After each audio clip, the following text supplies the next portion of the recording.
What's going on, guys? Hope you all are enjoying your weekend. As promised, we dipped into the black box to do some sourcing today for Follow the Flip. Let me get a little thing up there. Bam.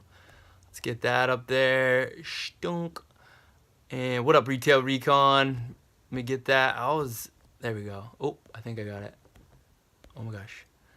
Hope you guys are enjoying your Sunday. Unfortunately, the Pats lost. We are bummed about that. I was born in Tennessee, so I guess if you're going to lose to a team, Tennessee's not the worst. What up, Seacoast Kicks?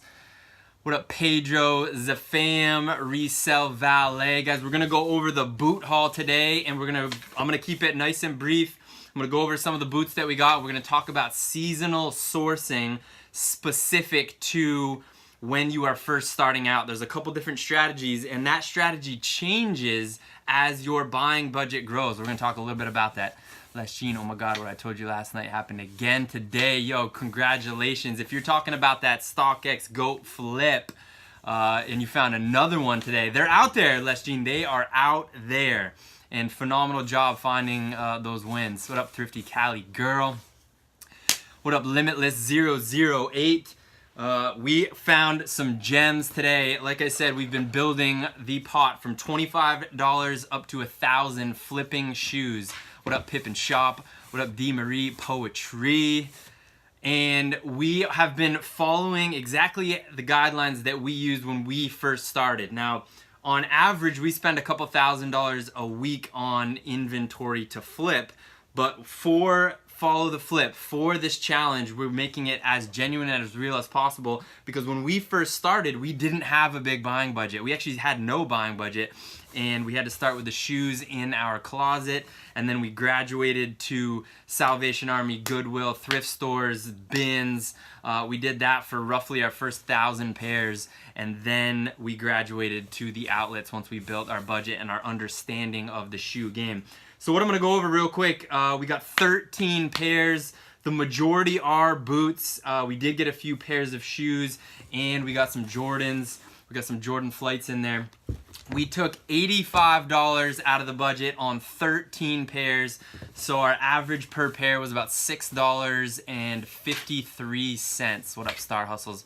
So that's right around. We want to stick to as close to $5 per pair in the beginning as we can and get real good about building an inventory, building those sales, building the relationship, buying for right around $5, flipping for about $25 or $30 consistently over and over. We've had 16 sales, and so we're averaging a sale a day, and that's really, really good when you're starting off to build that cadence. What up, the Clutter Guy? Some shoes, what up?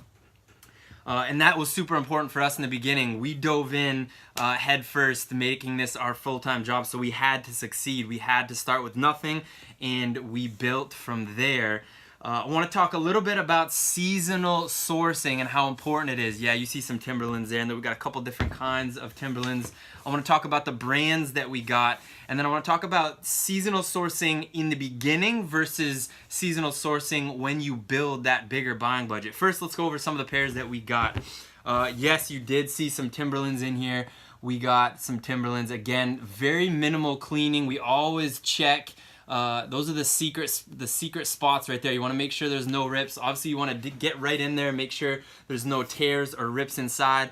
And especially when it comes to boots, you want to give it what we call the twist test.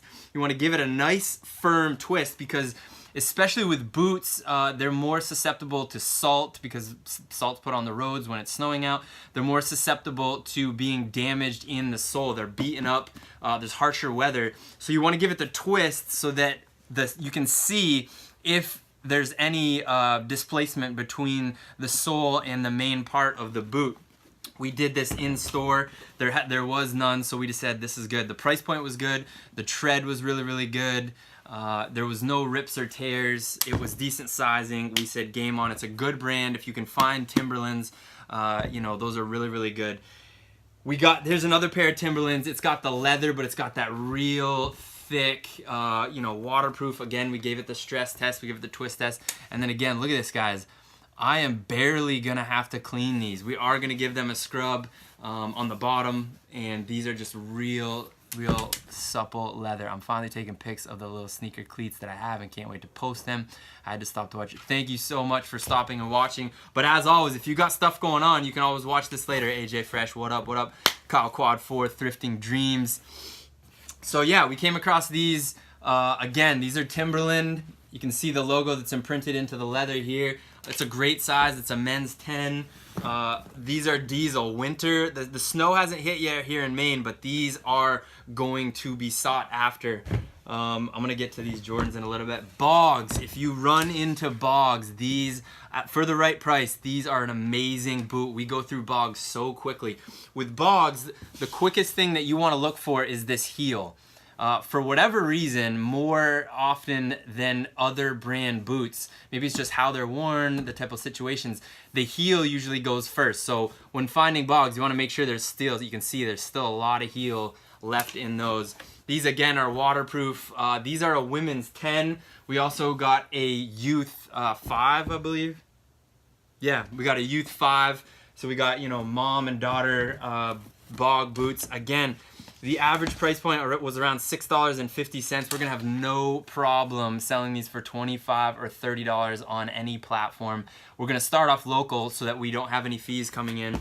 And if that doesn't hit in the first 24 hours, then we're gonna put them on a bunch of the other platforms that we are currently using. What up, IB Flippin' Daily? Julian Ray, IB Flippin' Daily, thank you for your tip on how to get wrinkles out. If you guys aren't following IB Flipping Daily, he's putting out some really amazing information with respect to clothing, but he's putting out some great content. I learned how to get the wrinkles out. If you haven't checked out his post, go check it out. It's your boy JC, Brazil Jen, Posh, what up? So again, Timberland is a phenomenal brand. Whenever you're looking for boots, ideally you want waterproof boots, and then again, you want to make sure you're giving them the stress test, the twist test to make sure that the sole and insole is good. As always, checking for tears and rips. Timberland, Bogs are another good one. Boom, boom, boom. And then, of course, because we are in Maine, LL Bean. There's lots of LL Bean boots that come out, whether it's the traditional. I've been wearing bean boots all day, but they're downstairs. Whether it's the traditional bean boots that look like what you see in catalogs and all that, those are sought after. Those are a guaranteed $40 or $50 bill every time.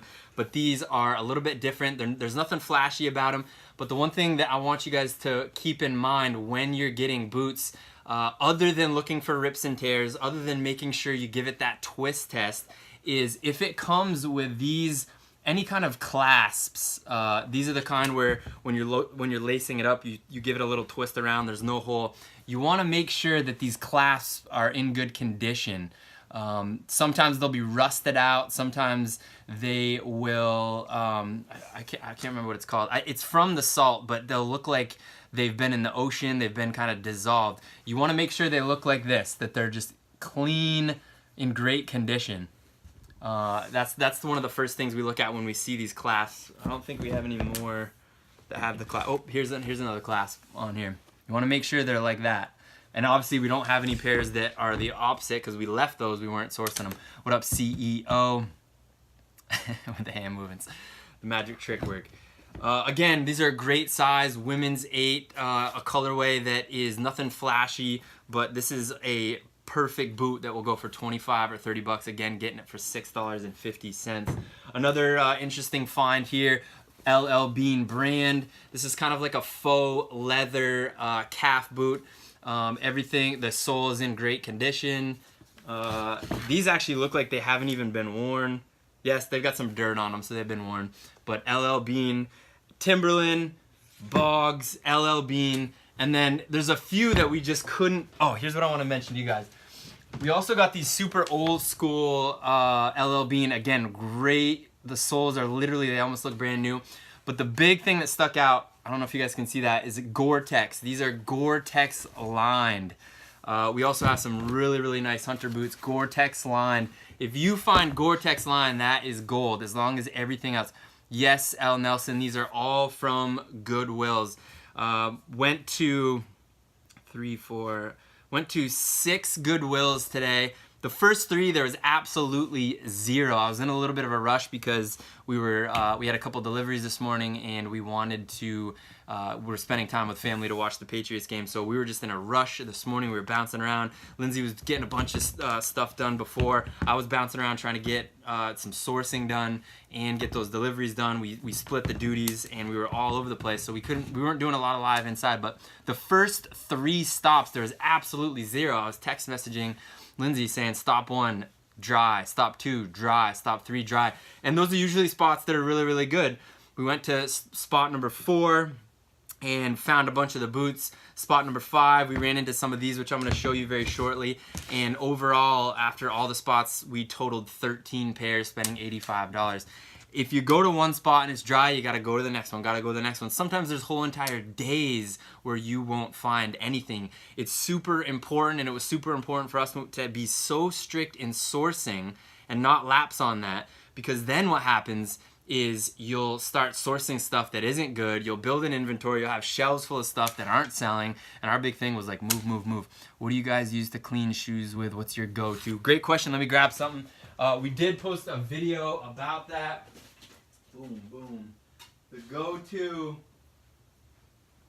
go-to for me, for us, was literally just, we found this shoe cleaner at Walmart. This stuff's called Soft Sole, SOFSOLE, a regular soft bristle brush, and then for a while we were using what looked like chopsticks that you could get. They're skewers from the grocery store. They were wooden skewers. I recently inherited my grandfather's toolbox. He passed away many, many years ago, but I recently inherited his toolbox, and in his toolbox there was this little, it's a metal, someone told me it's a chainsaw file, but the point is it's got obviously a really tiny end, so now I use that to dig out all the rocks out of the bottom, and it doesn't break, or the skewers do break. Again, you can use a skewer, you can use toothpicks, you can use anything that has that pointy end, and you're golden. And this is really our go-to. We also use a space heater. There's a whole video if you go to our YouTube channel that I'm literally showing you how we clean the shoes. Another awesome person to follow is Nicholas Woolsey. He recently did on his YouTube channel a video on how he cleans shoes. There's lots of YouTube videos out there on how to clean. You got to clean the profit into the shoes in the beginning. So we got Timberlands, we got Bogs, we got LL Bean. When you see the words Gore-Tex, when you see the words waterproof, those are guaranteed. And then the reason you're seeing so many boots is because in the beginning, I mean, as always, we want to flip the shoes as quickly as possible. But in the beginning, you want to be sourcing for what people are looking for that moment. We're in the fall, we're heading into the winter, so a lot of people are looking for boots rather than sneakers. Now, with that said, we're still picking up sneakers if they're at a good price, because we're on different marketplaces where it might not be snowing. A lot of people in the South won't ever, see snow, or they very rarely see snow, so they're still looking for sneakers. People in Maine still buy sneakers all year long. There's no excuse. However, the majority is saying, hey, you know what? There's going to be a lot soggier weather. What up, Jim? Good running into you at the Goodwill today. Shout out to my boy Jim, who was out there doing some sourcing. It was cool talking game plan with you as well. But the reason that we're sourcing more boots now is for that exact reason. It seems obvious, but I see people that are going out and they're sourcing in the beginning when your budget is under 20 bucks. And you're sourcing sandals in the middle of the winter. Now, here's what I was talking about in the beginning. As your buying budget grows, you actually do want to be sourcing for the next upcoming season. But in the beginning, you want to be sourcing for the current season. What is the hot item right now? And here's what I mean by that. It's the winter. It's heading into the winter soggy season. There's going to be more people looking for those boots now. You'll find better deals on sandals. You'll find better deals on shoes that are more summer centric, obviously, because these thrift stores aren't having as many people that want to buy them. So as your buying budget grows and you start having a couple $100 or more per week, you then want to be sourcing out of season for the following season. You want to stock up on the sandals. You want to stock up on what, you know, the Chacos. You want to stock up on whatever it is, because come summer, then you're ready to rock and roll with all that inventory. You paid way less because you bought it off season. In the comments below, let me know if you have any questions about in-season shopping and the difference when you're first starting off versus when you've built a buying budget. Now we're pretending like we just started. We're only 16 days into this $25 to $1,000 flip. So every single dollar counts. How much does your Goodwill stores charge for boots? Like I said, we always go sourcing on Sunday and Monday because that's dollar day and half off another color at the Goodwills. So we spent $85 on these 13 pairs, which means it was about $6.53 a piece. All these boots, $6.53. And we picked up some dope Jordans. They used to be these icy bottoms. Those of you that know what I'm talking about, I'm gonna have to scrub these up, but these are some Jordan Flights, $6.50. Also picked up these Delta Force mids with great soles. Yep, so the color today was red and pink. Pink was $1, red was half off. Also picked up these Nike Freeze. These Nike Freeze Free 5.0s. Again, not really winter shoes. However, the price was really, really good. Nike Freeze always do well for us. And we made sure, you always got to double check. There's no rips or tears. There's no rips in the heel. It's the authentic original insole. We made sure the soles were in great condition. All the stuff that's normal. You never want to lapse on that. But now we're talking a little bit about the season. Getting all these boots. I mean, we're finding some amazing. Shocks always sell really, really quickly. We picked up a pair of Shocks, again, $6.50. That'll turn into a $25 bill easily. These Asics are wild, but these actually were only $1. So we're like, we gotta grab these. We always made sure. It doesn't matter if it's $1. If there's rips and tears, we do not source them. And we highly recommend you don't even spend $1 if they have rips and tears, because once people see that you have rips and tears in your shoes, in your inventory, when they come back, they have that in their mind. You could have the most amazing shoes, but if they're scrolling through and they see rips and tears and rips and tears, and then they see that amazing pair, their subconscious mind is already thinking there must be a rip or tear there. What days did they do that again? L. Nelson, at least for our region, Northern New England region, Goodwill on Sunday and Monday does what's called Dollar Day. They pick a color. It was red. I think I took most of these off. It was $1. Was it pink or red was $1? Pink was $1 today, and red was half off. So when we walk into each Goodwill, we're just looking for pinks and reds, pinks and reds. I don't think there might have been one pair that we got that might have been $10, but the average is out to about $6.50. Again, we could probably get more than 25 or 30 bucks for these, but we want to move inventory quickly so we can build that buying budget and keep buying inventory. Now we have, what did you say, $240? $240 in the box. So after spending $85, we still have it's right here. We still have $240 in our possession, but now we have all this inventory. We have well over $300 of inventory that we got, plus some pairs that we still haven't sold yet.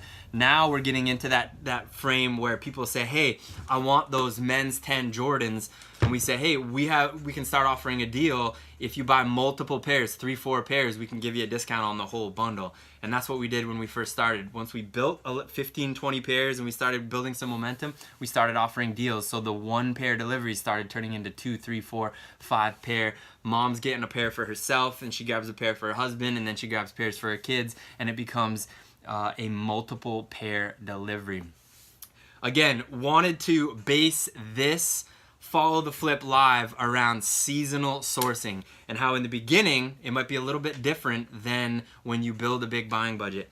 In the beginning, you want to be sourcing you always want to be sourcing what people want right away. You always want to check comps. All of that stuff should be baseline.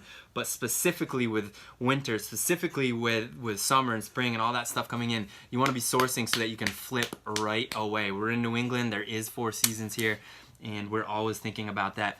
And we're always respecting that some of the markets, it doesn't matter because there's people from all over the place. We ship all over the country, and then, of course, with eBay, we ship all over the world. But thoughts on Plato's, bro? Yes, Alex, I'm so glad that you just mentioned that. We are going to do a separate video on the Plato's Closet to Facebook flip, and it's going to be a little bit different than when you thought. I'll give you a little prelim. the Plato's Closet flip. So now, those of you that don't know, Plato's Closet is one of those places where everyone brings their stuff in. Plato's actually gives you money right on the spot for that inventory, and then they put it on their shelves. They're obviously giving a much lower price so that they can offer a price that's still 70, 80, 90% off of what it would cost if it was brand new retail.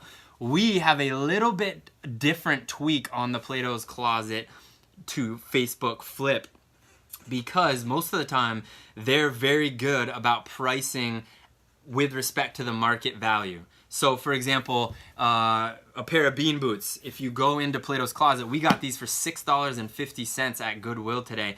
These are probably going to be $30 or $40 at a Plato's Closet. However, we actually delivered them today at noon. We went in and got a pair of fur-lined Merrell boots, brand new, never been touched. We got them for 12 bucks. It was either 12 or 14 bucks. Flipped them for $50. The reason is because the people buying from them aren't looking for those fur-lined Merrell boots. They're looking for all the flashy name brands. So every once in a while, they'll literally give the person $5 for those pair of boots. It's usually a child that has been given a gift, and for whatever reason they don't want it. They want to trade it in for the $5 or $10 so that they can apply it to the clothes that they do want. Plato's Closet doesn't have a big demand. They don't have a big following for those boots, so they'll price them at 10, 12 so they can double their money. That's where we come in, buy them for 10, 12, 14, 15 bucks and sell them for 50. Now, it's there. It's kind of like the outlet to StockX flip. It's far and few between, but when you can find it, you can cash in on it. Literally today, we delivered a pair. Made a great friendship with a family that just moved to Maine because they got a brand new pair of Merrell fur-lined waterproof boots for 50 bucks when they would have paid well over 100. We'll do future videos on that. If you guys have any questions about boots, about seasonal sourcing, about the importance of going to these thrift stores on the days that they give the biggest discount. For us, Goodwill, it's Sunday and Monday. Salvation Army, Wednesday. Wednesday, it's half off on Salvation Army. It's different in different regions, but you gotta understand when those sales are and when to go. Sometimes they'll do it's $2 for everything day at certain thrift stores. Sometimes they'll say you can fill a paper bag with as much stuff for 10 bucks. There's so many different ways that you can take advantage of the thrift store locations. Again, we had some shoes that we just could not say no to. Getting a pair of Jordan True Flights that are in amazing condition for $6. Shocks for $6.50. Asics running shoes, even though they're the bright crazy colorway, they're a good size for $6.50. Hope you have a good evening. IB Flippin' Daily. We're going to wrap it up, guys. I got some cleaning to do. We're going to eat some dinner, and then we're going to get all these ready to post and list tomorrow. Again, we don't want to be sitting on inventory at all. It means the world to us to continue to show you guys what we're doing, taking $25 and turning it into $1,000. It's real. We're only a little over 2 weeks into this thing, and we've had an average of 1 sale per day. We've got $240 in the pot after spending $85 on inventory. This is going to bring in well over 300 bucks if everything goes well, and we're going to continue to show you guys each and everything. CEO, you have a question. What up? Can't stop the grind, Alex. Appreciate the kind words. Thrifty Cali Girl, we're going to continue to show the flips and show live as much as we possibly can. What's your question, CEO? It's going to be the last question, and then you can send us, how do you suggest storage for shoes when getting started? Here's the thing. That's such a good question to end on. We suggest selling through your shoes so you don't have to worry about storage. What about that? Only source shoes that you're pumped that they're going to flip right away. But if you do have to get into storage, we got these. They're super inexpensive at Christmas Tree Shop. You can order them off Amazon. You can get them in 6 high or 10 high or 12 high. And then we made the mistake of not putting them up, like bolting them to the wall. They're just aluminum. They've got like a fabric bottom. They're perfect. You can stack them as many high as you want as long as they're tethered to the wall. We just got those little hooks. And when we first started, they would fall over and they'd be all over the place, and we would try to like line them up, but you just got to tether them to the wall. And they're super inexpensive. You can get a big rack for less than 20 bucks. We ordered a ton, as you guys can see. We've got them here, and we've got plenty of extra shelving because we sell through inventory as quickly as we possibly can. Hopefully that cleared it up. People use rooms in their house where they have a little bit of extra room. They stack them up. Again, storing shoes it's needed as you grow, but you want to be selling through shoes as quickly as you possibly can. We want to promote that, and it starts with really, really good sourcing. Just curious because I have a lot of shoes that sell, but I continue to buy in bulk. Awesome, CEO. Shelving and storage and efficiency is great. Make sure they're up against the wall, go super high with them. It gives you plenty of room. When we first started, we had, if you go to our Facebook page, you can see in the beginning, we had literally our living room was lined with it. That's when we weren't as good about, you know, selective sourcing. We were just trying to go volume. But as always, ask us questions. Ask as many questions as you can possibly think of. We'll clarify anything that we have going on. I'm going to put on the rubber gloves and get to cleaning some of these boots tonight. Probably photograph them first thing in the morning so that we can list them on all the marketplaces all day long. The adventure continues. We're barreling towards that $1,000 mark, and then we got a surprise when we hit that $1,000 mark. Have an amazing day, guys. Any questions, shoot them our way. We'll talk to you soon.